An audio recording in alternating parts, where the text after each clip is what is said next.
கருவாடு கிரேவி இன்றைக்கி எப்படி பண்ணுறதுன்னு பார்க்கலாம். இப்படி செய்கிறப்ப சாதத்தில் போட்டு சாப்பிட ரொம்ப நல்லாயிருக்கும். குக்கரில் ஆயில் விட்டு காஞ்சதுக்கப்புறமா தாளிப்பு வடாகம் சேர்த்து நல்லா பொரிச்சிடலாம். அதில் சின்ன வெங்காயத்தை மிக்சியில் கொஞ்சமாக குறப்பாக அரைச்சி எடுத்து வதக்கிடலாம். கொஞ்சமாக கருவேப்பிலை சேர்த்துட்டு அப்புறம் 1 ஸ்பூன் இஞ்சி பூண்டு விழுது சேர்த்து பச்சை வாசனை போக வதக்கிடலாம். 4 பீஸ் முருங்கைக்காய் வாசனைக்காக சேர்த்துருக்கேன். அப்புறம் 2 தக்காளியை விழுதாக அடைச்சி சேர்த்து இதை நல்லா வதக்கிடலாம். இப்போ இதில் மசாலா சேர்த்துக்கலாம். கொஞ்சமாக மஞ்சள்தூள், 1 ஸ்பூன் மிளகாய்த்தூள், 1 ஸ்பூன் மல்லித்தூள் சேர்த்து பச்சை வாசனை போகிற அளவுக்கு எண்ணெயில் வதக்கிடலாம்.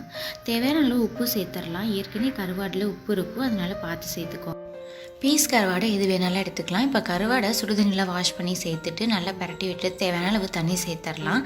தண்ணி நல்லா கொதித்து வந்ததுக்கப்புறமா மல்லித்தலை தூவிட்டு குக்கர் மூடி போட்டு ஒரு 2 விசில் வச்சு எடுத்துடலாம். ரொம்ப நல்லாயிருக்கும். இதே மாதிரியே நீங்களும் செஞ்சு பாருங்கள். உங்களுக்கு பிடிச்சிருந்தா நம்ம சேனலை சப்ஸ்கிரைப் பண்ணிக்கோங்க. தேங்க்யூ.